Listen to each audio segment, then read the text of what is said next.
चला, तर आज आपण आपल्या इतिहासाच्या पुस्तकातल्या दुसऱ्या धड्याला सुरुवात करतोय. नाव आहे इतिहास लेखन भारतीय परंपरा. आता आठवतंय का, मागच्या धड्यात आपण पाश्चात्य म्हणजे वेस्टर्न ट्रेडिशन कशी होती ते शिकलो. आता या धड्यात आपण आपल्याच देशाबद्दल म्हणजे भारतामध्ये इतिहास लिहिण्याची परंपरा कशी होती, ती कशी डेव्हलप होत गेली आणि हजारो वर्षांमध्ये त्यात काय काय बदल झाले हे सगळं एकदम डिटेलमध्ये समजून घेणार आहोत. पण धड्याला सुरुवात करण्याआधी एक छोटासा प्रश्न. जरा विचार करा. इतिहास म्हणजे फक्त काय घडलं हे सांगणं आहे का? की ते कोणी सांगितलं, कसं सांगितलं आणि सगळ्यात महत्त्वाचं, का सांगितलं हे पण महत्त्वाचं आहे. एक साधं उदाहरण घेऊया. समजा तुमच्या वर्गात 2 मुलांमध्ये काहीतरी झालं. आता एका मुलाने येऊन टीचरला सांगितलं तर गोष्ट वेगळी वाटेल. दुसऱ्याने येऊन सांगितलं तर तीच गोष्ट एकदम वेगळी वाटेल. आणि टीचरने स्वतः पाहिलं असेल तर तिसरीच गोष्ट समोर येईल. बरोबर ना? इतिहासाचं पण अगदी तसंच आहे. इतिहास कोणी लिहिला, कोणत्या परिस्थितीत लिहिला, त्याचा उद्देश काय होता, या सगळ्याचा जेव्हा आपण अभ्यास करतो ना, त्यालाच म्हणतात इतिहास लेखन किंवा हिस्टॉरिओग्राफी. तर आज आपण हेच बघणार आहोत की आपल्या भारताचा इतिहास कसा आणि कोणी लिहिला. आजच्या या प्रवासात आपण काय काय बघणार आहोत ते पाहूया. आपला एक रोडमॅप आहे. आपण एकूण 6 टप्प्यांमधून जाणार आहोत. सुरुवात करणार आहोत प्राचीन काळापासून, म्हणजे एकदम जुन्या काळापासून. मग मध्ययुगीन काळात येऊ. त्यानंतर आधुनिक काळात, जेव्हा ब्रिटिश आले, त्यांनी इतिहास कसा लिहिला ते बघू. मग त्याला भारतीयांनी कसं उत्तर दिलं ते प्राच्यवादी आणि राष्ट्रवादी प्रवाहातून समजून घेऊ. स्वातंत्र्यानंतर काय बदल झाले ते बघू. आणि शेवटी ज्यांच्याबद्दल फारसं कधी लिहिलंच गेलं नाही, म्हणजे वंचित आणि स्त्रिया, त्यांच्या इतिहासाबद्दल बोलू. तर मग चला एक एक करून सुरुवात करूया. चला, तर आपला पहिला टप्पा आहे प्राचीन काळातील इतिहास लेखन. आता जरा विचार करा, हजारो वर्षापूर्वी जेव्हा कागद नव्हता, पेन नव्हतं, तेव्हा लोक आपला इतिहास, आपल्या आठवणी कशा जपत असतील, कसं लक्षात ठेवत असतील? सोपं आहे.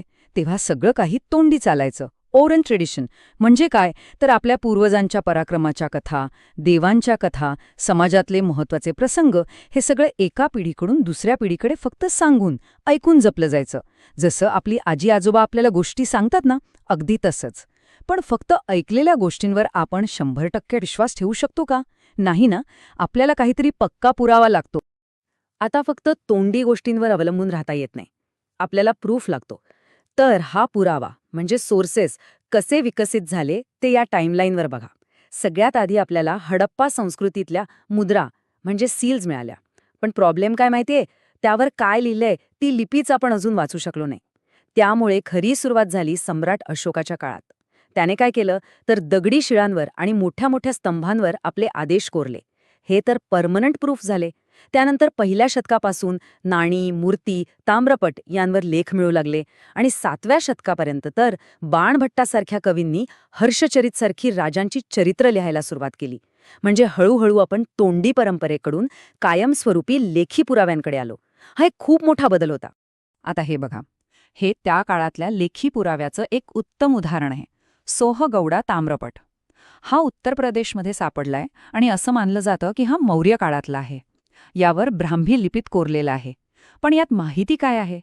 तर तज्ज्ञांच्या मते यावर कोठार घरांची म्हणजे धान्य साठवण्याच्या गोदामांची चित्रं आहेत आणि दुष्काळ पडल्यास त्यातलं धान्य जपून वापरावं असा आदेश यात दिलेला आहे.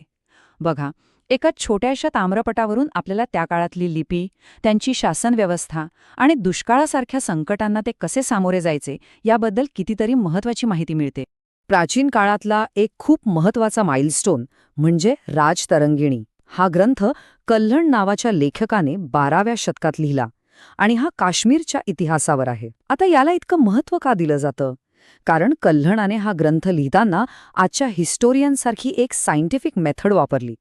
म्हणजे काय, तर त्याने फक्त ऐकीव माहितीवर विश्वास ठेवला नाही, तर त्याने कोरीव लेख, नाणी, जुन्या इमारतींचे अवशेष आणि स्थानिक लोकांमध्ये चालत आलेल्या परंपरा या सगळ्या सोर्सेसचा चिकित्सकपणे म्हणजे क्रिटिकली अभ्यास केला आणि मगच हा ग्रंथ लिहिला. म्हणून राजतरंगिणीला आधुनिक इतिहास लेखनाच्या जवळ जाणारा ग्रंथ मानलं जातं. हे लक्षात ठेवा. आता आपण आपल्या प्रवासाच्या दुसऱ्या टप्प्यात आलो आहोत, मध्ययुगीन काळ. या काळात भारतात मुस्लिम राज्यकर्त्यांचं राज्य होतं आणि त्यांच्यासोबत इतिहास लेखनाची अरबी आणि फारसी परंपरा भारतात आली. या काळातले जे इतिहासकार होते ते बहुतेक करून राजांच्या दरबारात असायचे. त्यामुळे साहजिकच त्यांच्या लेखनावर दरबारी संस्कृतीचा प्रभाव दिसतो. आता दरबारी इतिहासकार म्हटलं की आपल्याला काय वाटतं की ते फक्त राजाची स्तुतीच करत असणार, पण सगळेच तसे नव्हते. झियाउद्दीन बर्नी हा एक असाच महत्वाचा इतिहासकार होता. त्याने तारिख ए फिरोज शाही हा ग्रंथ लिहिला. तो काय म्हणतो बघा, इतिहासकाराचं काम फक्त राजाच्या पराक्रमाचं कौतुक करणं आणि त्याच्या चांगल्या धोरणांबद्दल लिहिणं नाही, तर त्याच्या चुका आणि चुकीच्या धोरणांवर टीका करणं हेही त्याचं कर्तव्य आहे. विचार करा, राजाच्या दरबारात बसून असं लिहिण्यासाठी किती हिंमत लागली असेल. म्हणजे त्याने इतिहासकाराची जबाबदारी वाढवली. फक्त वाहवा नाही, तर विश्लेषण म्हणजे अनालिसिस पण महत्वाचं आहे, हे त्याने सांगितलं. मुघल काळात तर इतिहास लेखन आणखी प्रगत झालं. इथे 2 उत्तम उदाहरणं आहेत. एक म्हणजे बाबरचं आत्मचरित्र तुझुके बाबरी.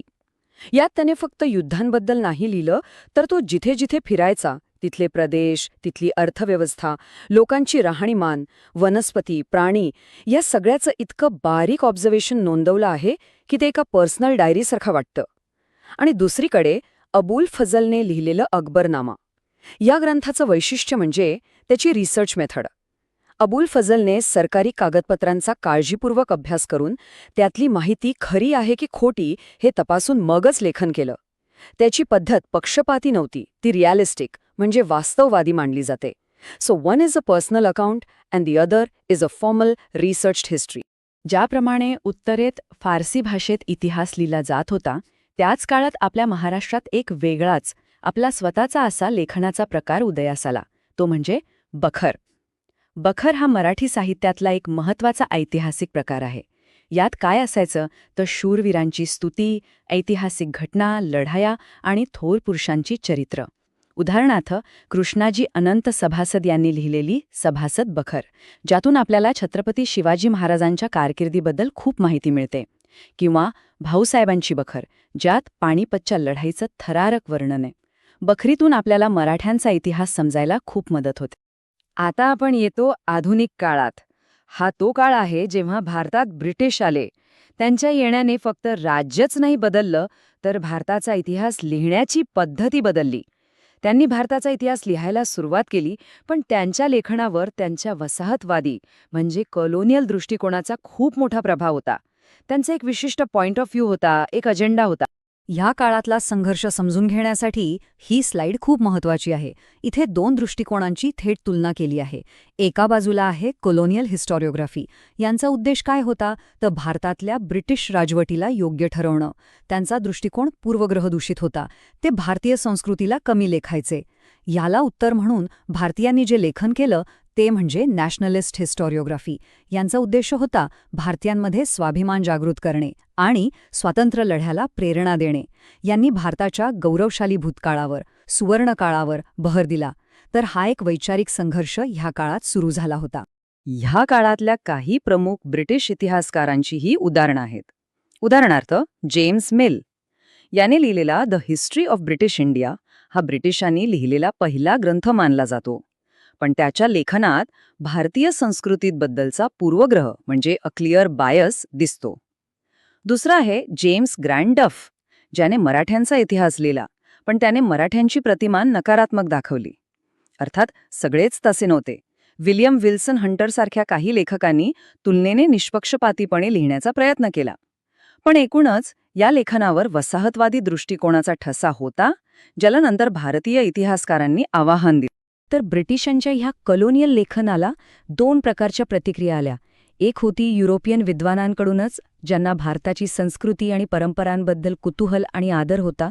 त्यांना प्राच्यवादी किंवा ओरिएंटलिस्ट्स म्हटलं गेलं.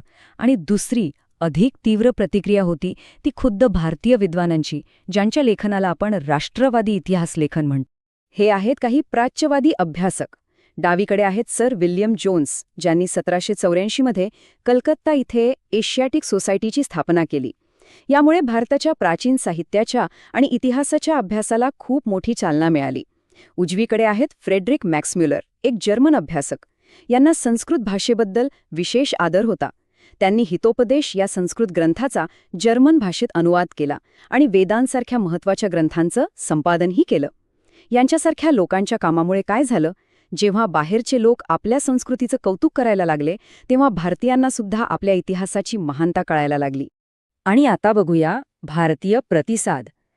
हे आहेत विश्वनाथ काशीनाथ राजवाडे, एक प्रमुख राष्ट्रवादी इतिहासकार. त्यांनी ठामपणे सांगितलं की आपला इतिहास आपण भारतीयांनीच लिहिला पाहिजे. ब्रिटिशांनी लिहिलेल्या पूर्वग्रहदूषित इतिहासाला त्यांनी विरोध केला. मराठ्यांच्या इतिहासाची साधनं गोळा करण्यासाठी आणि त्यावर संशोधन करण्यासाठी त्यांनी आपलं पूर्ण आयुष्य दिलं. त्यांनी मराठ्यांच्या इतिहासाची साधने नावाचे तब्बल 22 खंड संपादित केले. विचार करा, केवढं मोठं काम असेल हे. राजवाडे यांची इतिहासाकडे बघण्याची दृष्टी किती व्यापक होती हे त्यांच्या या एका वाक्यावरून कळतं. ते म्हणतात, इतिहास म्हणजे केवळ राजकीय घडामोडी, सत्तेसाठीची कारस्थानं आणि युद्ध यांच्याच हकीकती नव्हेत, तर तो भूतकालीन समाजाचे सर्वांगीण समग्र जीवनदर्शन आहे. याचा अर्थ काय? याचा अर्थ असा की इतिहास म्हणजे फक्त राजे आणि लढाया नाहीत, तर त्या काळातल्या सामान्य माणसाचं जीवन, समाज, संस्कृती, अर्थव्यवस्था या सगळ्याचा अभ्यास म्हणजे खरा इतिहास. ही खूपच आधुनिक आणि महत्वाची कल्पना होती. आपल्या प्रवासाचा पुढचा टप्पा आहे स्वातंत्र्यानंतरचा काळ, म्हणजे पोस्ट इंडिपेंडन्स. देश स्वतंत्र झाल्यावर इतिहास लिहिण्याची दृष्टी आणखी बदलली, आणखी व्यापक झाली. आतापर्यंतचा इतिहास हा बहुतेक करून राजघराणी किंवा स्वातंत्र्य लढा यावरच केंद्रित होता. पण आता विचारवंतांना वाटू लागलं की समाजातील इतर घटकांचा इतिहासही लिहिला गेला पाहिजे, ज्यांच्याबद्दल कधी बोललंच गेलं नाही. त्या मिसिंग व्हॉइसेसना, त्या हरवलेल्या आवाजांना शोधायला सुरुवात झाली. स्वातंत्र्यानंतर प्रामुख्याने 3 नवीन वैचारिक प्रवाह पुढे आले. पहिला मार्क्सवादी इतिहास, जो समाजातील आर्थिक व्यवस्था आणि सामान्य लोकांच्या जीवनावर लक्ष केंद्रित करतो. म्हणजे पैसा आणि वर्गसंघर्ष हे त्याचे महत्त्वाचे शब्द होते. दुसरा वंचितांचा इतिहास किंवा सबल्टन हिस्ट्री, जो समाजाच्या तळाशी असलेल्या दबलेल्या लोकांच्या दृष्टिकोनातून इतिहास मांडतो. आणि तिसरा स्त्रीवादी इतिहास, जो इतिहासातील स्त्रियांचे स्थान आणि त्यांची कामगिरी यावर प्रकाश टाकतो. या तिन्ही प्रवाहांमुळे भारताचे इतिहास लेखन अधिक सर्वसमावेशक बनले. आता आपण ह्या 2 अत्यंत महत्त्वाच्या विचारप्रवाहांबद्दल थोडे अधिक जाणून घेऊया, ज्यांनी इतिहासातील असमतोल दूर करण्याचा प्रयत्न केला. वंचितांचा आणि स्त्रीवादी इतिहास यांनी काय केलं तर इतिहासाच्या केंद्रस्थानी असलेले राजे महाराजे किंवा मोठे नेते यांना बाजूला सारून समाजाच्या कडेला, म्हणजे मार्जिन्सवर ढकलल्या गेलेल्या लोकांना केंद्रस्थानी आणलं. वंचितांचा इतिहासाची म्हणजे सबॉल्टन हिस्ट्रीची मुळं आपल्याला महात्मा ज्योतिराव फुले आणि डॉक्टर बाबासाहेब आंबेडकर यांच्या लेखनात सापडतात. महात्मा फुले यांनी त्यांच्या गुलामगिरी या पुस्तकातून शूद्र अतिशूद्रांचा इतिहास नव्याने मांडला, तर डॉक्टर आंबेडकरांनी हू वर द शूद्राज आणि द अनटचेबल्स यासारख्या ग्रंथांमधून दलित वर्गाकडे इतिहासात कसं दुर्लक्ष झालं हे दाखवून दिलं आणि त्यांचा इतिहास लोकांसमोर आणला. मुख्य विचार हाच होता की इतिहास हा फक्त जिंकणाऱ्यांचा नसतो, तर ज्यांना नेहमीच बाजूला ठेवलं गेलं त्यांचाही असतो. आता बोलूया स्त्रीवादी इतिहास लेखनाबद्दल. हे आहे ताराबाई शिंदे. त्यांनी 1882 मध्ये स्त्री पुरुष तुलना नावाचं एक पुस्तक लिहिलं. हे पुस्तक भारतातलं पहिलं फेमिनिस्ट लेखन मानलं जातं. त्यांनी त्या काळातील पुरुषप्रधान व्यवस्थेवर आणि जातीव्यवस्थेवर जोरदार टीका केली. स्त्रीवादी इतिहासकारांसमोरचं मुख्य आव्हान काय होतं? आव्हान हे होतं की इतिहासातून स्त्रिया जणू गायबच होत्या. इतिहास बहुतेक करून पुरुषांबद्दलच लिहिला होता, तर स्त्रियांचं योगदान शोधून काढणं आणि त्यावर प्रकाश टाकणं हे त्यांचं पहिलं काम होतं. आणि ताराबाई शिंदेंनी त्याची एक धाडसी सुरुवात केली. आधुनिक भारतीय इतिहास लेखनात योगदान देणारे हे काही महत्त्वाचे अभ्यासक आहेत. दामोदर धर्मानंद कोसंबी आणि श्रीपाद अमृत डांगे हे मार्क्सवादी इतिहास लेखनातील प्रमुख नावं आहेत.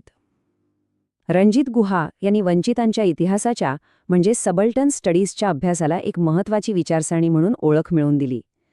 शर्मिला रेगे यांनी दलित स्त्रियांच्या दृष्टिकोनातून लेखन करून स्त्रीवादी आणि वंचितांचा इतिहास यांना जोडण्याचं महत्त्वाचं काम केलं. आणि रामचंद्र गुहा हे आजच्या काळातील एक महत्त्वाचे इतिहासकार आहेत. या नावांवरून आपल्याला कळतं की भारताची इतिहास लेखन परंपरा किती विविध आणि समृद्ध आहे. तर आज आपण भारताच्या इतिहास लेखनाचा हजारो वर्षांचा प्रवास पाहिला.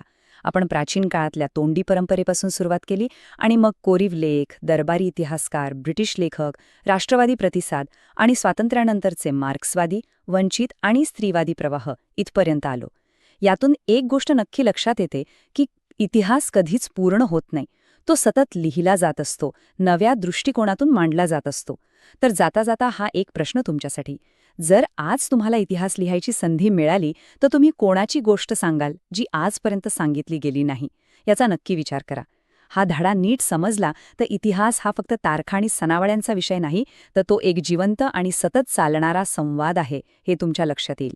परीक्षेसाठी हा धडा खूप महत्त्वाचा आहे, त्यामुळे व्यवस्थित अभ्यास करा. याबद्दल काही शंका असतील तर कमेंट सेक्शनमध्ये नक्की विचारा. पुढच्या लेक्चरमध्ये भेटूया. धन्यवाद.